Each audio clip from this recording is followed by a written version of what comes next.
Imagine stepping into a roaring factory during the height of World War II. Giant machines pound steel into shape, sparks fly from welding torches, and the deafening rhythm of production never stops. 10,000 men, all in greasy uniforms, hammer, weld, and assemble the massive war machines that would soon be sent overseas. But in the middle of this ocean of men stood one woman, a figure so unexpected that her very presence turned heads. She wasn't there to type memos or serve coffee. She was there to do the impossible, rebuild America's tanks from the ground up. Her story begins at a time when women were told their place was in the home, not the factory floor. Yet here she was, the lone woman in a workforce of thousands, proving every doubter wrong with each turn of a wrench. Some whispered in disbelief, others scoffed, but most couldn't look away. After all, how could one woman take on a role that the country believed only men were built for? The real question, though, is not just how she got there, but how she became the driving force behind rebuilding the machines that helped America win the war. And that's where her journey truly begins.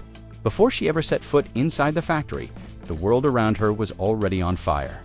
It was the early 1940s, and America had just been pulled into World War II. The demand for tanks was overwhelming. Every hour, more were needed on the front lines. The country's survival depended not only on soldiers, but on the factories back home that supplied the weapons of war. Men were vanishing from assembly lines, drafted to fight overseas, leaving behind a vacuum in the industrial heart of America. Factories that once seemed unstoppable suddenly faced shortages of skilled labor. That's when she made her move.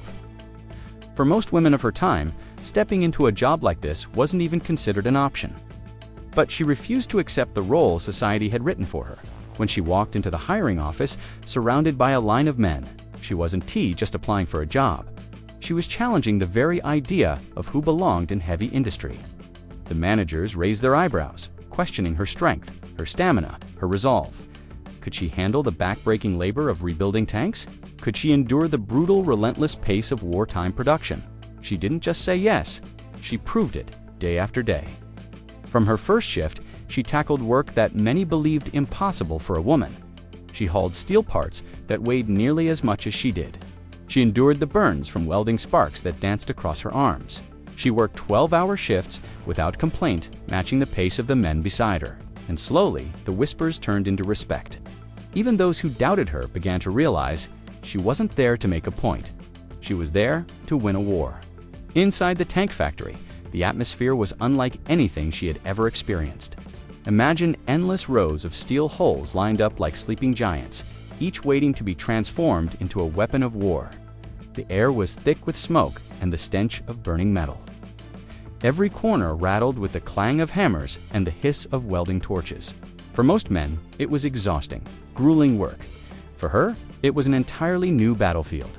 She quickly learned that tanks weren't built in a single smooth process. They were rebuilt, piece by piece, often from machines that had already been battered in training or rushed off the assembly line in need of fixes. Some arrived with stripped gears, others with engines that refused to roar to life. Her job wasn't just to assemble, it was to breathe life back into broken steel beasts. At first, the men doubted she could keep up. They gave her the toughest tasks, assuming she'd stumble. But instead, she surprised everyone. She mastered the heavy torque wrenches, the intricate engine systems, and the precise art of welding seemed strong enough to withstand the battlefield. Her hands, once soft, became calloused from turning bolts and grinding steel. What was meant to break her down only made her stronger. And soon, a remarkable shift began to happen. The men stopped seeing her as the woman on the floor. They began seeing her as a worker, an equal, someone who could be trusted with the heart of America's most important machines. In a factory of 10,000 men, she wasn't just holding her ground, she was standing out. As weeks turned into months, her reputation inside the factory. Word spread quickly. The woman in the tank shop wasn't just keeping up with the men, she was outperforming many of them. Began assigning her to the most critical jobs, the ones where a single mistake could mean a tank would fail on the battlefield. Engines rebuilt by her hands roared louder, tracks she repaired rolled smoother, and welds she laid down held stronger under pressure. But her presence wasn't just about skill, it was about defiance. Every day she walked through those factory doors, she was pushing against a wall of tradition and prejudice. Some men still muttered under their breath, saying women didn't belong in such places. Others, perhaps begrudgingly, admitted they couldn't deny her results. Outside the factory walls, her story echoed the larger transformation sweeping the nation. Across America, women were stepping into jobs once reserved for men, building planes, ships, and munitions. But her case was different. This wasn't an office or a lighter assembly line. That fact alone sparked conversations, some admiring, some doubtful, and some filled with awe. And perhaps the most striking part, she never asked to be treated differently. She didn't want special recognition, and she didn't want pity. All she wanted was the chance to work, to prove herself, and to contribute to a cause bigger than her own life. By now, she had become a fixture on the factory floor, a figure everyone noticed. Not because she demanded attention, but because her work spoke louder than words. Yet her journey was far from easy. The factory was a punishing place, a test of endurance as much as skill. 12-hour shifts often stretched even longer, with the roar of machinery echoing in her ears long after she left. Her clothes were constantly streaked with grease and soot. Her muscles ached from hauling parts, and her hands bore the scars of burns and cuts. But she never let those hardships slow her down. In fact, they fueled her determination. Each tank that rolled off the line became a symbol of her resilience. She knew that somewhere overseas, a soldier's life might depend on the reliability of the machine she helped restore. That thought gave every bolt she tightened, every weld she laid, a weight far heavier than steel. The men around her began to notice something else. She carried a quiet kind of pride that was contagious. Slowly, even the harshest skeptics began to change. Men who once doubted her started working alongside her, sharing advice, trading jokes, even relying on her expertise when tricky problems arose. What had begun as isolation was turning into camaraderie. Yet, beneath the surface, there was still tension. Not everyone accepted her. Some continued to grumble that she didn't belong, insisting the factory floor wasn't a place for women. But every tank that roared out of those doors under her care was a silent answer. Proof that belonging wasn't given, it was earned. As the war raged on, the pressure inside the factory only grew. Orders came in faster, deadlines tightened, and the demand for tanks seemed endless. Mistakes weren't just costly, they were deadly. If a transmission failed in combat, or if a weld gave way under fire, soldiers' lives could be lost. That heavy truth weighed on every worker, but she carried it with an almost unshakable focus. One story spread across the factory floor. A tank had come in with a completely ruined engine, the kind of job most mechanics dreaded. It was handed to her, almost as a test. For days, she labored over it, stripping it apart piece by piece, cleaning every component, and rebuilding it from the ground up. When the engine finally roared back to life, echoing through the shop, the men who had doubted her stood in stunned silence. From that moment forward, no one questioned her technical skill again. Still, her fight was more than mechanical. Every day she carried the weight of proving herself in a place where one mistake would be blamed not on her as an individual, but on her gender as a whole. That silent pressure would have broken many, but she refused to let it define her. Instead, it sharpened her resolve.